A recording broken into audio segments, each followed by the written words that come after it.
Hello बच्चों, स्वागत है आपका स्टडी विथ भी के यूट्यूब चैनल पे। बच्चों, मैंने पिछले 4-5 सालों से मैं टीचिंग लाइन में हूँ और मैं 4-5 सालों से ऑफलाइन ही पढ़ा रहा था बहुत सारे स्कूल्स और कोचिंग्स में पढ़ाने के बाद। मेरा खुद का कोचिंग भी चलता है बिहार में और मैंने ये पढ़ाने के बाद ये रियलाइज़ किया कि मैं बहुत कंजस्टेड चल रहा हूँ। चूँकि मैं चाहता हूँ कि मैं जो भी पढ़ा रहा हूँ, थोड़ा बहुत वो मैं और भी बच्चों के साथ शेयर करूँ। इसलिए मैंने एक यूट्यूब चैनल ओपन किया है और मैं सोच रहा हूँ इसी पे मैं इसको वर्क करूँ। तो इस पे मैं रेगुलर अब वीडियो भी अपलोड करूँगा।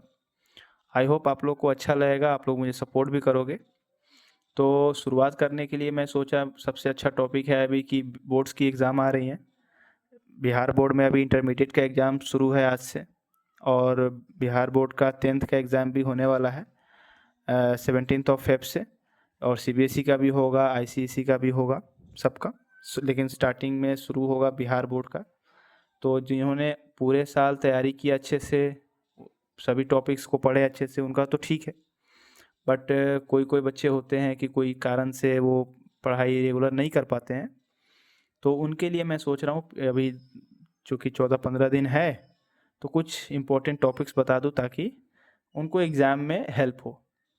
और मेरे कुछ पिछले स्टूडेंट्स भी जो हैं जो अच्छे स्कोर कर चुके हैं पिछले साल, तो उसके एक्सपीरियंस पे मैं आपको ये बता दूंगा ताकि आप अच्छे से इजी 90+ % मार्क्स अचीव कर सकते हो मैथ में।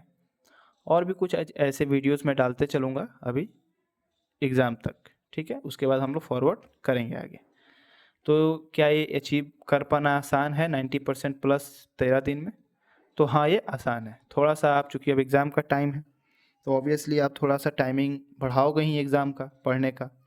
तो क्या क्या आप कर सकते हो जो इजी वे में है, आप करके अच्छे से नंबर ला सकते हो। चूँकि आप सभी जानते हो कि बिहार बोर्ड में अब चूँकि बहुत पैटर्न चेंज हो चुका है पहले से, एग्ज़ाम का क्वेश्चन पैटर्न का। तो चूँकि अब हमारे पास क्या है, ऑब्जेक्टिव्स हैं, 100 ऑब्जेक्टिव्स हैं, सबको पता होगा। 50 उसमें करना होता है, 50 एटलीस्ट इतना मैं मान के चलता हूँ कि आपको पैटर्न के बारे में पता होगा, प्रीवियस ईयर्स आपने देखा ही होगा पीवाईक्यूज़। तो 100 ऑब्जेक्टिव में से आपको 50 ही करने होते हैं और उसके बाद आपको जितने भी लॉन्ग क्वेश्चंस हैं, शॉर्ट क्वेश्चन हैं, 30 क्वेश्चंस में आपको आई थिंक 50 करना होगा और 8 क्वेश्चन में आपको लॉन्ग में 4 ही करना होता है। तो ये आपका मोटा मोटी क्या है, सिलेबस है, पैटर्न है सॉरी एग्ज़ाम का। तो आप क्या क्या कर सकते हो, चूँकि अब देखो ये तो बात सही है कि ये पूरा फुल सिलेबस लिखा हुआ है, तो 13 दिन में 13-14 दिनों में ये फुल सिलेबस कर पाना तो मुश्किल है और अच्छे से कर पाना तो और मुश्किल है। तो जो जो आप इजी है और आप कर सकते हो थोड़ा सा एफर्ट लगा के, तो वो क्या क्या है। सबसे पहला है रियल नंबर, ठीक है? इजी, बहुत ही इजी क्वेश्चन है। बिहार बोर्ड का अगर बात करूँ तो इसमें शांत अशांत ये सब चुनना होता है देख करके, आई थिंक आप लोगों ने पढ़ा हो। उसके बाद है पॉलिनोमियल, सबसे मुझे इजी चैप्टर और सबसे स्कोरिंग चैप्टर मुझे पॉलिनोमियल लगता है। आप बिहार बोर्ड में इसे देखोगे, इससे आराम से आप 20 से 25 ऑब्जेक्टिव सिर्फ एक पर्टिकुलर इससे, और लगभग 20 से 25 मार्क्स आप ऐसे ही स्कोर कर लोगे। 15 से 20 मार्क्स मान के चलो, क्योंकि बिहार बोर्ड का पैटर्न है, कभी कुछ भी ऊपर नीचे होगा, पर इससे ज़्यादा तो नहीं होगा। अगर इस चैप्टर को अच्छे से कर लेते हो आप, तो ये आप समझ लो कि 35 से 40 मार्क्स इजी टू मॉडरेट है, आप आराम से इसको निकाल सकते हो। सिर्फ आपको पॉलिनोमियल पहचानना होगा, कौन सा पॉलिनोमियल है, लीनियर है, क्वाड्रेटिक है, उसमें आपको पहचानना होगा। उसमें निकालने के लिए आता है 2 डिजिट में, ठीक है, और 2 नंबर में, उसको आप बना सकते हो। उसके बाद आता है लीनियर इक्वेशन इन 2 वेरिएबल, चूँकि 10th क्लास का है, 9th में आपने पढ़ा होगा 1 वेरिएबल का, यहाँ पे 2 वेरिएबल है। इसमें आपको x और y 2 वेरिएबल्स होते हैं, इसमें आपको वैल्यू निकालना होता है।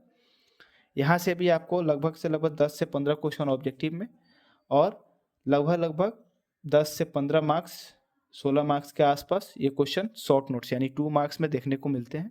और आपको याद होगा कि एक क्वेश्चन आप लोग को मिलता है लॉन्ग में, ग्राफ पे रिप्रेजेंट करने के लिए, ठीक है, कौन से कहाँ पे कट कर रहा है।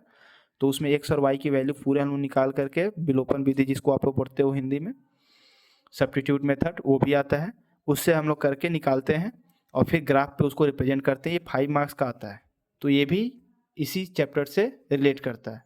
तो अगर आप इसको कर लोगे तो यहाँ से भी आप अच्छे से स्कोर कर सकते हो। एक और चैप्टर है क्वाड्रेटिक इक्वेशन, जो कि काफ़ी हद तक पॉलिनोमियल से मर्ज करता है। ठीक है, आपको यहाँ पे क्वाड्रेटिक इक्वेशन में दो आपको एक्स और वाई की, एक्स की वैल्यू वाई की वैल्यू अलग अलग फाइंड करनी होती है, जिसमें एक फॉर्मूला भी होता है, आपने पढ़ा होगा, x equal to minus b plus minus b a square minus 4ac upon 2a। I think आपने सभी ने पढ़ रखा होगा, minus b plus minus a करके। यहाँ से एक्स की दो वैल्यू वाई की दो वैल्यू हम लोग निकालते हैं, और आप लोग इसको हीट एंड ट्रायल मेथड से भी बनाते होंगे क्वाड्रेटिक में। तो ये चार जो है बहुत ही ईजी है, जो कि आराम से 2-4-5 दिन के मेहनत में किया जा सकता है। उसके बाद आता है एपी, इसमें आई थिंक 3 होता है, हालांकि एपी जीपी एचपी ज़्यादातर क्वेश्चंस एपी से आते हैं, जो कि बहुत ही ईजी होते हैं। आप इसको भी कर सकते हो, यहाँ से first term, last term, number of terms, sum of terms, इन सबको यहाँ पे निकालने के लिए सबकी छोटे छोटे वन लाइनर फॉर्मूलेस होते हैं, उसको आप करोगे आराम से डन हो जाएगा। इतना आप कर लेते हो सिर्फ ये 5 चैप्टर, तो इतना मानकर चलो कि बिहार बोर्ड में जो भी एग्ज़ाम होने वाला है 10th का, अभी स्पेशली मैं बिहार बोर्ड का इसलिए बोल रहा हूँ क्योंकि हालांकि सीबीएसई का भी लगभग सिलेबस सेम ही है, एक आध टॉपिक ऊपर नीचे होगा जो उनमें नहीं होता है। बिहार बोर्ड का मैं इसलिए बोल रहा हूँ क्योंकि अभी उनका एग्ज़ाम है, इसलिए सीबीएसई का भी टाइम है, तो उस पर अलग से भी वीडियो बना सकते हैं। तो अगर आप ये 5 चैप्टर कर लेते हो तो आप यकीन मानो, आप प्रीवियस ईयर भी एनालाइज कर सकते हो, मेरे कहने पे ना भी विश्वास करो तो आप आराम से 70+ मार्क्स इतना ही 5 चैप्टर से कर लोगे। 70+ मैं आपको आउट ऑफ 100 बोल रहा हूँ, ठीक है। हाँ, चूंकि आपके पास ऑप्शन है, हर 100 क्वेश्चन में से आपको 50 ही ऑब्जेक्टिव करना है, यानी हर 2 में से एक क्वेश्चन आप छोड़ सकते हो, 2 में से एक क्वेश्चन ही आपको करना है, तो यहाँ से आप कर लोगे। और आपको 2 नंबर्स और 5 नंबर्स मिला के मैं बोल रहा हूँ 70 मार्क्स, ठीक है। अब बचता है जो भी 30 मार्क्स का है, तो उसमें आपको सिर्फ एक चैप्टर पे ध्यान देना है, ट्रिगोनोमेट्री, इंट्रोडक्शन टू ट्रिगोनोमेट्री जिसको बोलते हैं हम लोग। तो ये थोड़ा सा कुछ बच्चों के लिए लेंथी हो जाता है, क्योंकि इसमें क्या होता है ना कि इसमें थोड़ा फॉर्मूलाज रटने पड़ते हैं। बट मैं आपको क्या बता रहा हूँ, जैसे कि आप है कि आप बेसिक ट्रिगोनोमेट्रिक फॉर्मूला कर लो, जैसे साइन थीटा का फॉर्मूला, कॉस थीटा का, ठीक है, टेन थीटा का, ठीक है, और उसी का अपोजिट कर सकते हो, साइन का कोसेक होता है, कॉस का सेक होता है, टेन का कॉट होता है, ठीक है, इसको आप कर सकते हो। साइन थीटा का होता है ना p/h, b/h, p/b, ऐसे करके, ये सब बेसिक हो गया, ठीक है। उसके बाद कुछ बेसिक होता है, जैसे एप्लीकेशंस होते हैं, जैसे sine square plus cos square theta is equals to 1, उस पर डायरेक्ट क्वेश्चन आता है। इस पे 2 मार्क्स का जो क्वेश्चंस आते हैं प्रूफ करने के लिए, छोटे छोटे क्वेश्चंस होते हैं, आप जो एनसीईआरटी से डायरेक्ट क्वेश्चन उठ के आ जाते हैं वो भी कर सकते हो। तो आप इसमें से बेसिक फॉर्मूला भी अगर करके चले जाते हो इस पे, तो इस पे आप आराम से लगभग 10 से 12 नंबर ऑब्जेक्टिव में स्कोर करोगे। सिर्फ ऑब्जेक्टिव का बता रहा हूँ, सिर्फ फॉर्मूला बेसिस पे, ठीक है। आपको ऐसे दे दिया रहेगा क्वेश्चन में, या हाइट दे देगा कुछ भी, 3 सपोज करो 3 बेस दे देगा, बोलेगा हाइट निकालिए, सॉरी हाइपोटेनस निकालिए, हाइपोटेनस दे देगा, बेस दे देगा, पूछेगा हाइट निकालने के लिए। तो इस टाइप का क्वेश्चन घुमा फिरा के आपको 10-12 ऑब्जेक्टिव आपको मिलेंगे। उसके बाद लगभग 2-4-5 क्वेश्चन आपको 2 मार्क्स का भी मिलेगा निकालने का, आप आराम से निकाल सकते हो। इसमें एक क्वेश्चन लॉन्ग भी आता है, जो कि थोड़ा सा लेंदी होता है, आप बिना फॉर्मूला को उसको नहीं प्रूव कर सकते हो, बट ऑल्टरनेट होता है, आप बना सकते हो। ये हो गया। और अगर इतना आप कर लो, सिर्फ ये 6 चैप्टर करके चले जाओ, आप यकीन मानो आप 90 मार्क्स ईजी वे अचीव कर सकते हो। मैं आपको 100 मार्क्स इसलिए नहीं बोलूँगा क्योंकि बोर्ड का पैटर्न कभी भी चेंज हो जा सकता है, आपको पता होगा, पर इतना मान के चलो 90 मार्क्स कहीं नहीं गए। अगर इतना को अच्छे से आप revision, question practice, previous years लगाकर जाओगे तो दिक्कत नहीं होगी। बाकी ये सब जो चैप्टर है, हाइट एंड डिस्टेंस, एरियाज, इसमें क्या है ना, एरिया वाला लगता है ईजी है मेंसुरेशन का, बट इसमें बहुत सारे फॉर्मूला आपको याद करने होंगे। कुछ फॉर्मूला बेसिक्स है, उस पर तो आप बना लोगे, बट जो इसमें बहुत सारे हैं करने के लिए, आप ये भी कर सकते हो। बट इसको अगर छोड़ भी दोगे, ये 6 चैप्टर पे ध्यान दे दो, आपको आप आराम से इसको अचीव कर सकते हो, उस मार्क्स को, और अच्छे से स्कोर करके आ सकते हो। क्योंकि मैंने पहले ही बोला कि बिहार बोर्ड में अब नंबर उठाना बहुत ही ईजी हो चुका है। अब चूंकि लड़ाई होता है कि कौन कितना मार्क्स ले आ रहा है, तो इससे आपको पता होगा कि 10th लेवल पे कुछ वैकेंसीज भी आती हैं, जैसे जीडीएस में आता है, ग्रामीण डाक सेवक में, आपको 10th बेसिस मार्क्स पे ही उसमें सीधा जॉब हो जाता है। तो जिसका ज़्यादा मार्क्स होता है तो उसका एडमिशन बोल रहा हूँ, उसका इसमें जॉब लग जाता है 10th बेसिस में। तो जिसको जल्दी जॉब लेना है उसके लिए ठीक है।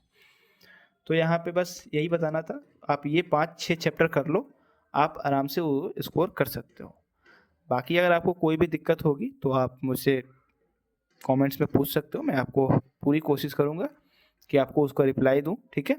और इस पे और भी अभी सारे चैप्टर्स जो भी मैंने बताए हैं इन सब पे शॉर्ट वीडियोस, लॉन्ग वीडियोस करके मैं रेगुलर 1-2 वीडियो डालते चलूँगा, ताकि आप लोग को अच्छे से एग्ज़ाम करेक्ट करने में दिक्कत ना हो, अच्छे से आप एग्ज़ाम दो। बाकी ऑल द बेस्ट सभी को, अच्छे से तैयारी करिए, पढ़िए, टेंशन नहीं लेना है, अच्छे से जाएगा एग्ज़ाम, ठीक है। आप एग्ज़ाम देकर आइए अच्छे से, बिना कोई टेंशन के। Okay, all the best. बाकी अगर आपको वीडियो अच्छे लगे तो आप प्लीज़ सपोर्ट ज़रूर कीजिएगा, कमेंट कीजिएगा, लाइक कीजिएगा और सब्सक्राइब ज़रूर कीजिएगा, ताकि मेरे और भी जितने भी अपकमिंग वीडियोज़ हैं आपको मिलते चलें। Thank you.